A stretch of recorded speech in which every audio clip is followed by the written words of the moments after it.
ಎಳೆಯರ ರಾಮಾಯಣದ ಅಧ್ಯಾಯ ಕಂಕಣ ಭಾಗ್ಯ ಕೂಡಿ ಬಂತು.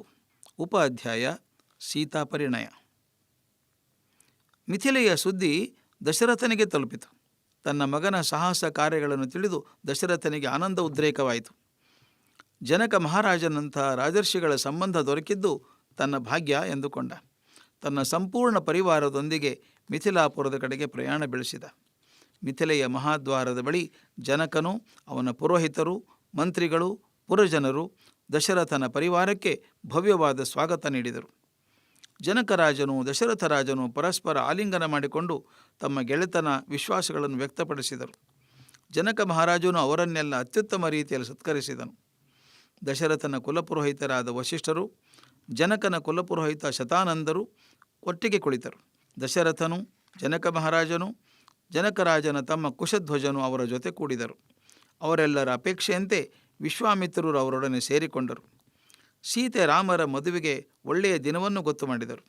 ನನ್ನ ಇನ್ನೊಬ್ಬ ಮಗಳಾದ ಊರ್ಮಿಳೆಯನ್ನು ನಿಮ್ಮ ಲಕ್ಷ್ಮಣಗೆ ತಂದುಕೊಳ್ಳಿ ಎಂದು ಜನಕನು ದಶರಥನನ್ನು ಪ್ರಾರ್ಥಿಸಿಕೊಂಡ. ದಶರಥನು ಹರ್ಷದಿಂದ ಅದಕ್ಕೆ ಒಪ್ಪಿದ. ಜನಕನ ತಮ್ಮ ಕುಶಧ್ವಜನಿಗೆ ಮಾಂಡವಿ ಮತ್ತು ಶ್ರುತಕೀರ್ತಿ ಎಂಬ ಇಬ್ಬರು ಹೆಣ್ಣು ಮಕ್ಕಳು. ಅವರೂ ಸಹ ಸೀತೆ ಊರ್ಮಿಳೆಯರಂತೆ ರೂಪವತಿಯರು, ಗುಣಸಂಪನ್ನೆಯರು ಆಗಿದ್ದರು. ಅವರನ್ನು ಭರತ ಶತ್ರುಘ್ನರು ತಂದುಕೊಳ್ಳಿ, ತುಂಬ ಉತ್ತಮವಾದ ಸಂಬಂಧ ಎಂದು ವಿಶ್ವಾಮಿತ್ರರು ಸಲಹೆ ಮಾಡಿದರು. ವಸಿಷ್ಠರು ಅದನ್ನು ಅನುಮೋದಿಸಿದರು. ದಶರಥನು ತನ್ನ ಸಮ್ಮತಿ ನೀಡಿದನು. ಕುಶಧ್ವಜನಂತೂ ಪರಮಾನಂದ ಭರಿತನಾದನು. ವಿವಾಹ ಸಿದ್ಧತೆ ಭರದಿಂದ ಸಾಗಿತು. ಇಡೀ ಊರೇ ಉತ್ಸಾಹದಿಂದ ಕಂಗೊಳಿಸಲಾರಂಭಿಸಿತು. ಮಿಥಿಲೆಯಲ್ಲಿ ಎಲ್ಲ ನೋಡಿದರೂ ಹಬ್ಬದ ಸಂಭ್ರಮ. ಎಲ್ಲ ರಸ್ತೆಗಳಲ್ಲೂ ಚಪ್ಪರಗಳನ್ನು, ತೋರಣಗಳನ್ನು ಕಟ್ಟಿದ್ದರು. ಎತ್ತರವಾದ ಸ್ತಂಭಗಳ ಮೇಲೆ ಧ್ವಜಗಳನ್ನು ಹಾರಿಸಿದ್ದರು. ಎಲ್ಲ ಮನೆಯ ಮುಂದುಗಡೆಯೂ ಚೌಕಗಳಲ್ಲಿಯೂ ನೆಲವನ್ನು ಸಾರಿಸಿ ರಂಗೋಲಿಗಳನ್ನಿಟ್ಟಿದ್ದರು. ಮನೆಗಳಲ್ಲೂ ಮಂಗಳವಾದ್ಯಗಳು ಮೊಳಗಿ ಎಲ್ಲರ ಮನಸ್ಸಿಗೂ ಹರ್ಷವನ್ನು ಉಂಟು ಮಾಡುತ್ತಿದ್ದವು. ದೊಡ್ಡದಾದ ಯಜ್ಞಶಾಲೆಯಲ್ಲಿ ಮದುವೆ. ಎಷ್ಟು ಸಹಸ್ರ ಬಂದರೂ ಕುಳಿತುಕೊಳ್ಳಬಹುದಾದಷ್ಟು ವಿಶಾಲವಾಗಿತ್ತು ಅದು. ಮದುವೆಯ ಮಂಟಪ ಎತ್ತರವಾದ ಸ್ಥಳದಲ್ಲಿ ಇತ್ತು. ಇಂದ್ರನ ಒಡ್ಡೋಲಗದಂಥ ವೈಭವದಿಂದ ಕಂಗೊಳಿಸುತ್ತಿತ್ತು. ಮದುವೆಯ ದಿನ ಬೆಳಗಾಯಿತು. ಅಂದು ಉತ್ತರ ಫಾಲ್ಗುಣಿ ನಕ್ಷತ್ರ. ಎಲ್ಲರೂ ಬೇಗನೆ ಎದ್ದರು. ಬೆಳಗಿನ ಮಂಗಳ ಕಾರ್ಯಗಳನ್ನು ಪೂರೈಸಿದರು. ದಶರಥನು ಅವನ ಮಡದಿಯರು ರಾಮ, ಲಕ್ಷ್ಮಣ, ಭರತ, ಶತ್ರುಘ್ನರನ್ನು ಕರೆದುಕೊಂಡು ಪುರೋಹಿತರ ನೇತೃತ್ವದಲ್ಲಿ ಯಜ್ಞಶಾಲೆಗೆ ಬಂದರು.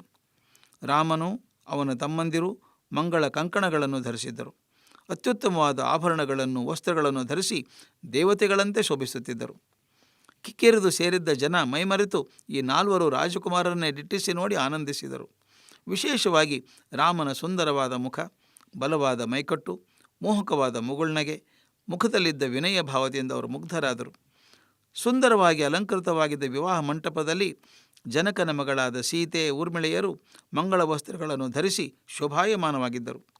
ಅವರ ಪಕ್ಕದಲ್ಲೇ ಕುಶಧ್ವಜನ ಮಕ್ಕಳಾದ ಮಾಂಡವಿ, ಶ್ರುತಕೀರ್ತಿಯರು ಮಂಗಳ ವಸ್ತ್ರಗಳನ್ನುಂಟು ಕಂಗೊಳಿಸುತ್ತಿದ್ದರು. ಅವರೆಲ್ಲರ ಮುಖ ಸೌಂದರ್ಯದಿಂದ, ಅಲೌಕಿಕ ಪ್ರಭೆಯಿಂದ ಇಡೀ ಮಂಟಪಕ್ಕೆ ಮೆರುಗು ಬಂದಿತು. ರಾಮ, ಲಕ್ಷ್ಮಣ, ಭರತ, ಶತ್ರುಘ್ನರು ವೇದಿಕೆಯ ಬಳಿಗೆ ಬಂದರು. ಜನಕನು ವಸಿಷ್ಠರನ್ನು ಕುರಿತು, ಮಹರ್ಷಿಗಳೇ, ವಿವಾಹ ಕಾರ್ಯವನ್ನು ನೆರವೇರಿಸಿಕೊಡಿ ಎಂದು ಪ್ರಾರ್ಥಿಸಿದನು. ವಸಿಷ್ಠರು, ವಿಶ್ವಾಮಿತ್ರ, ಶತಾನಂದರು ಕೂಡಿ ವಿವಾಹ ಮಂಟಪವನ್ನು ಪೂಜಿಸಿದರು. ಶಾಸ್ತ್ರೋಕ್ತವಾಗಿ ಹೋಮಕುಂಡವನ್ನು ರಚಿಸಿದರು. ಅದನ್ನು ಹೂವುಗಳಿಂದ ಅಲಂಕರಿಸಿದರು. ಕಲಶಗಳು, ಶಂಖಗಳು, ಗಂಟೆಗಳು, ಗಂಧ ಅಕ್ಷತೆಗಳು ಮೊದಲಾದ ಮಂಗಳ ದ್ರವ್ಯಗಳನ್ನು ವೇದಿಕೆಯ ಮೇಲಿಟ್ಟರು. ವೇದಗಳನ್ನು ಪಠಿಸುತ್ತಾ ಹೋಮಕುಂಡದಲ್ಲಿ ಅಗ್ನಿಯನ್ನು ಪ್ರತಿಷ್ಠಾಪಿಸಿದರು. ಅಗ್ನಿಗೆ ಆಜ್ಯವನ್ನು ಹೊಯ್ದು ಮಂತ್ರಪಠಣ ಮಾಡುತ್ತಾ ಹೋಮ ಮಾಡಿದರು. ಉತ್ತಮ ಆಭರಣಗಳನ್ನು ಧರಿಸಿ ದೇವತೆಯಂತೆ ಕಂಗೊಳಿಸುತ್ತಿದ್ದ ಸೀತಾದೇವಿಯನ್ನು ಜನಕ ಮಹಾರಾಜನು ಶ್ರೀರಾಮನ ಎದುರಿನಲ್ಲಿ ನಿಲ್ಲಿಸಿದನು. ಆನಂತರ ಶ್ರೀರಾಮನನ್ನು ಕುರಿತು, ಶ್ರೀರಾಮ, ನನ್ನ ಮಗಳಾದ ಸೀತೆಯ ಪಾಣಿಗ್ರಹಣ ಮಾಡು. ಅವಳು ನಿನ್ನ ಪತ್ನಿಯಾಗಿದ್ದು ನಿನಗೆ ಧರ್ಮದ ಆಚರಣೆಯಲ್ಲಿ ನೆರವಾಗುತ್ತಾಳೆ. ನಿನಗೆ ಮಂಗಳವಾಗಲಿ ಎಂದು ಹೇಳಿ ಸೀತೆಯ ಕೈಯನ್ನು ಶ್ರೀರಾಮನ ಕೈಯಲ್ಲಿಟ್ಟು ಮಂತ್ರದ ನೀರನ್ನು ಹಾಕಿ ಧಾರೆ ಎರೆದನು. ಇದನ್ನು ಮೇಲಿನಿಂದ ನೋಡುತ್ತಾ ದೇವತೆಗಳು ಭಲೆ ಭಲೆ ಎಂದು ಹರ್ಷದ ಉದ್ಗಾರ ಮಾಡಿದರು. ದೇವದುಂದುಭಿಗಳು ಮೊಳಗಿದವು. ಪುಷ್ಪವೃಷ್ಟಿಯಾಯಿತು. ಎಲ್ಲರೂ ಆನಂದದಲ್ಲಿ ಮುಳುಗಿದರು. ನಂತರ ಜನಕನು ಲಕ್ಷ್ಮಣನಿಗೆ ಊರ್ಮಿಳೆಯ ಪಾಣಿಗ್ರಹಣ ಮಾಡಿಸಿದನು. ಪಾಣಿಗ್ರಹಣ ಮಾಡುವುದು ಎಂದರೆ ಅಗ್ನಿಸಾಕ್ಷಿಯಾಗಿ ಕೈ ಹಿಡಿಯುವುದು ಎಂದರ್ಥ. ಹಾಗೆಯೇ ಕುಶಧ್ವಜನು ಭರತನಿಗೆ ಮಾಂಡವಿಯನ್ನು, ಶತ್ರುಘ್ನನಿಗೆ ಶ್ರುತಕೀರ್ತಿಯನ್ನು ಕೊಟ್ಟು ಮದುವೆ ಮಾಡಿದನು. ರಾಜಕುಮಾರರು ತಮ್ಮ ಪತ್ನಿಯರ ಕೈ ಹಿಡಿದುಕೊಂಡು ಅಗ್ನಿಯ ಸುತ್ತಲೂ 7 ಹೆಜ್ಜೆಗಳನ್ನಿಟ್ಟು ಸಪ್ತಪದಿ ನೆರವೇರಿಸಿದರು. ನೆರೆದಿದ್ದ ಋಷಿಮನಿಗಳಿಗೆ ಸಾಷ್ಟಾಂಗ ಪ್ರಣಾಮಗಳನ್ನು ಸಲ್ಲಿಸಿದರು. ಹಿರಿಯರಿಗೂ ತಂದೆ ತಾಯಿಗಳಿಗೂ ಅಭಿವಾದನೆ ಮಾಡಿದರು. ಆಗ ಮತ್ತೊಮ್ಮೆ ದೇವದುಂದುಭಿಗಳು ಮೊಳಗಿದವು. ಅಪ್ಸರಿಯರು ನಾಟ್ಯವಾಡಿದರು. ಗಂಧರ್ವರು ಇಂಪಾಗಿ ಹಾಡಿದರು. ಮಿಥಿಲಾಪುರದ ಜನರು, ದಶರಥನ ಬಂಧು ಮಿತ್ರ ಪರಿವಾರದವರು ಹರ್ಷದಲ್ಲಿ ಮೈಮರೆತರು. ವಿವಾಹ ಮುಗಿಯಿತು. ರಾಮ, ಲಕ್ಷ್ಮಣ, ಭರತ, ಶತ್ರುಘ್ನರು ಗೃಹಸ್ಥರಾದರು. ಎಲ್ಲರೂ ಸಂಭ್ರಮದಿಂದ ಅರಮನೆಗೆ ಹಿಂತಿರುಗಿದರು. ಮದುವೆಯಾದ ಮಾರನೆಯ ದಿನ ವಿಶ್ವಾಮಿತ್ರರು ರಾಮನನ್ನು ಕುರಿತು, ಮಗು ರಾಮ, ನನ್ನ ಕೆಲಸ ಪೂರೈಸಿತು. ನಾನೀಗ ಹಿಮಾಲಯದ ತಪ್ಪಲಿನ ಕೌಶಿಕಿ ನದಿ ತೀರಕ್ಕೆ ನನ್ನ ಮುಂದಿನ ಸಾಧನೆಗಳಿಗಾಗಿ ಹೋಗುತ್ತೇನೆ.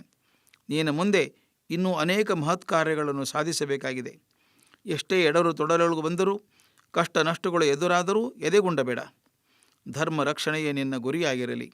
ದುಷ್ಟ ಶಿಕ್ಷಣ, ಶಿಷ್ಟ ಪರಿಪಾಲನೆಯೇ ನಿನ್ನ ಧ್ಯೇಯವಾಗಲಿ ಎಂದು ಹಿತನುಡಿ ಹೇಳಿದರು. ರಾಮನು, ಮಹರ್ಷಿಗಳೇ, ನಿಮ್ಮ ಹಿತವಚನವನ್ನು ಎಂದಿಗೂ ಮರೆಯದೇ ಪಾಲಿಸುತ್ತೇನೆ ಎಂದು ಮಾತು ಕೊಟ್ಟನು. ಎಲ್ಲರೂ ಮಹರ್ಷಿಗಳಿಗೆ ನಮಸ್ಕರಿಸಿದರು. ಮಿಥಿಲೆಯ ಅಂಚಿನವರೆಗೆ ಅವರನ್ನು ಹಿಂಬಾಲಿಸಿ ಬೀಳ್ಕೊಟ್ಟರು. ನಂತರ ದಶರಥ ಮಹಾರಾಜನು ಅಯೋಧ್ಯೆಗೆ ಹಿಂತಿರುಗಲು ಸಿದ್ಧನಾದನು. ಜನಕನು ಎಲ್ಲರಿಗೂ ಸೂಕ್ತವಾದ ಉಡುಗೊರೆಗಳನ್ನು ನೀಡಿ ಪುರಸ್ಕರಿಸಿದನು. ತುಂಬಿದ ಹೃದಯದಿಂದ ಎಲ್ಲರನ್ನೂ ಬೀಳ್ಕೊಂಡನು.